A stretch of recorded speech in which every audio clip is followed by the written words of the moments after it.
سبحان الله وبحمده عدد خلقه ورضا نفسه وزنة عرشه ومداد كلماته. اللهم لا سهل إلا ما جعلته سهلا ولا تخزني يوم يبعثون يوم لا ينفع مال ولا بنون إلا من أتى الله بقلب سليم.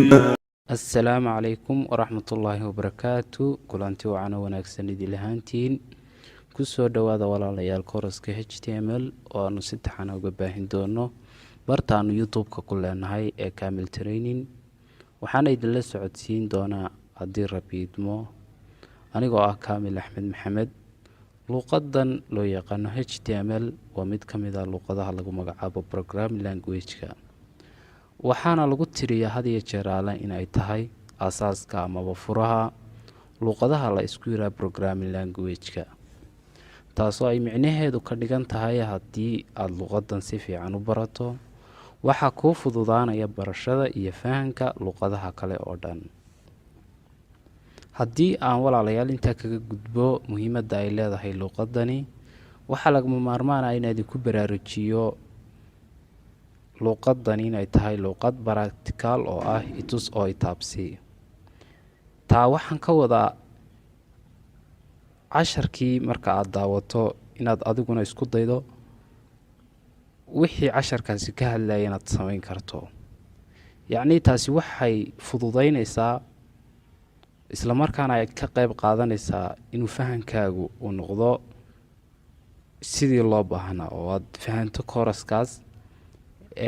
marka muhiimadaas ayay leedahay practicalkuna waxaan walaalayaal sidoo kale isdul taagi lahaa kelimada programming language. laga yaabaa in badan oo idinkeedii ka mid ah inay ku cusub tahay in badanna ay fahansan tahay balse waa lagama maarmaan in aan wax ka sheego. programming language waa luqad lagula hadlo kombiyuutarka taas oo isfahansiisa kombiyuutarka iyo qofka isticmaalaya. matalan qofkaasi hadduu rabo inuu isticmaalo kombiyuutarka oo uu rabo inuu ku aasaaso program ama uu rabo inuu ku design gareeyo website waa inuu adeegsadaa luqadaha ku midaysan programming language-ka si uga gun gaadho himiladiisa wuxuu rabana uga midho dhaliyo. luqadaha loo yaqaano programming language-ku aad bay u badan yihiin. Java ka mid ah, ASP baa ka mid ah, PHP baa ka mid ah, HTML iyo CSS baa ka mid ah. muhiimadda markaa waxa weeye inaad wuxuun ka taqaano luqadaha oo haba kala wanaagsanaadaan waxa loo kala isticmaalayo. markaa inaad adigu iska barato luqadahaas waa muhiim si aad u noqoto programmer dhaba. halinta kaga gudbee koorskeena sayn horaba kusoo tilmaanay magaciisu waa HTML. casharaanta aynu ka duubi doonaana waxay gaari doonaan 19 ilaa 18 taqriiban. waxaanaynu u soo gudbin doonaa hab faahfaahsan oo qof waliba uu fahmi karo.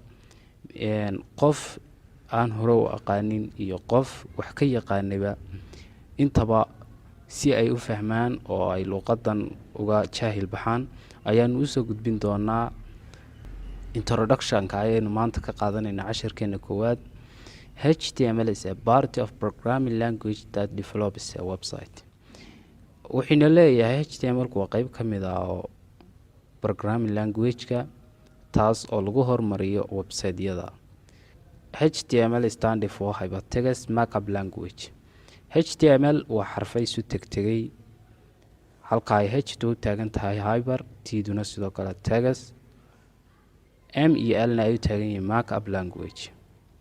It is used to design web pages using markup language.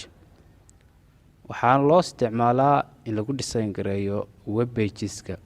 web pagesku waa isla website-ka website-ka ayaa sidoo kalena la yiraahdaa web page iyadoo la isticmaalayo luqadda loo yaqaan markup language waa isla HTML-ka. HTML is the combination of hypertext and markup language. HTML sidoo kale mar kale ayaa la kala qaadaa oo H-ta iyo T-da gaar la isu raaciyo oo ay noqotaa hypertext m iyo lna ay sidoodii u kala madax bannaan yihiin oo ay yihiin markup language, balse ay hal ujeeddo ku soo aruurayaan. Hypertext haddii aynu qeexno waxa weeye link between the web pages, waa linkiga u dhexeeya web pageska ama text within text, waa qoraal la socdo.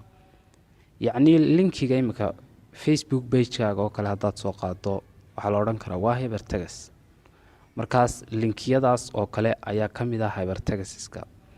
markup language-na waxaa loo isticmaalaa buu leeyahay isla markaana ay qeexdaa document within a tag, qoraallo ay la socdaan tagiskana waynu arki doonaa oo ay inoo harsan yihiin, taasoo qeexda structure-ka uu yeelanaya page-kaasi.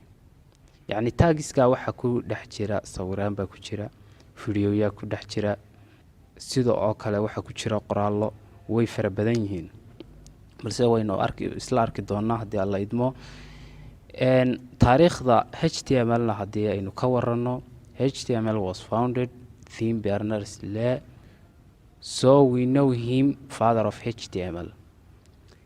ninkii aasaasay luuqadan waxaa la yidhaahdaa Tim Berners-Lee, waxaanaynu u naqaanaa isaga aabbihii HTML-ka. The first available description of HTML was a document called HTML tags. markii ugu horeysay ee luuqadan la helo ama la aasaasay waxaa lagu magacaabi jiray HTML tags, kaas oo uu soo saaray horaantii 1991 ninka loo yaqaana Tim Berners-Lee. Also HTML was made by World Wide Web.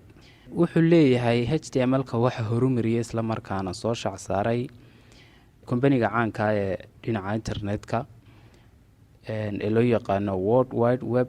HTML-ka ciddii aasaastayna waa ninka odayga inoo muuqda. haddaba haynu kasii soconee wuxuuna leeyahay what we need to develop a website, maxaynu u baahannahay si aynu horumarino website. We need two things to develop a web page and they are editor and web browser. wuxuu yidhi laba shay ayaynu u baahannahay oo ah editor iyo web browser. haddaba editor maxaa tahay? is application software which we can get all HTML codes to develop a website. waa application software kaasoo aynu ka helayno codeska isla markaana inoo ogolaanaya inaynu codes ku dhex qori karno si aynu ugu horumarino website-ka.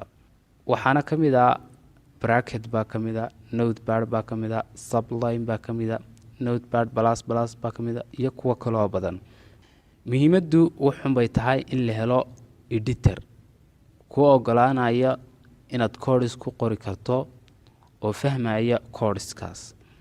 sidoo kale browser-kana aynu isla eegnay, web browser is application software which allow to view or read website. waa application software kaasoo inoo ogolaanaya inaynu ka aragno isla markaana aynu ka akhrino website-ka. waxaana ka mid ah Chrome baa ka mid ah, Opera ka mid ah, Spark browser baa ka mid ah, iyaguna sida oo kale way fara badan yihiin. browser we cannot change our document or add another document. browser-ka waxba kama bedeli karno qoraalkeenu ku soo sameynay editor-ka, sida oo kalena waxba kuma dari karno markaynu joogno browser-ka. browser also we can search any website. faa'iidada kale ee uu leeyahay browser-kan ayaa ah inaad website kasta oo caalamka ka jira aad ka baari karto isla markaana aad ka heli karto macluumaadkii uu watay website-kaasi. waa faa'iidooyinka browser-ka. maanta casharkeennan koowaadi waxa uu ahaa iska hordhac iyo theory, laakiin casharadeenna dambe waxay noqon doonaan itus oo itaabsi. waxaan ka wadaa practical. maanta casharkeennii koowaad ee hordhaca u ahaa kooraskeena HTML-ka intaas ayaynu kusoo afmeeraynaa. casharaantu way soconayaan, waananu soo gelin doonaa haddii alla idmo. idinkana waxaan idinka rajeynaynaa inaad la socotaan oo aad ka faa'iidaan haddii alla idmo. wixii su-aal sidoo kale aad qabtaanna waad noo soo gudbin kartaan adigoo noogu reebaya qaybta commentiga. asalaamu calaykum waraxmatullaahi wabarakaatu.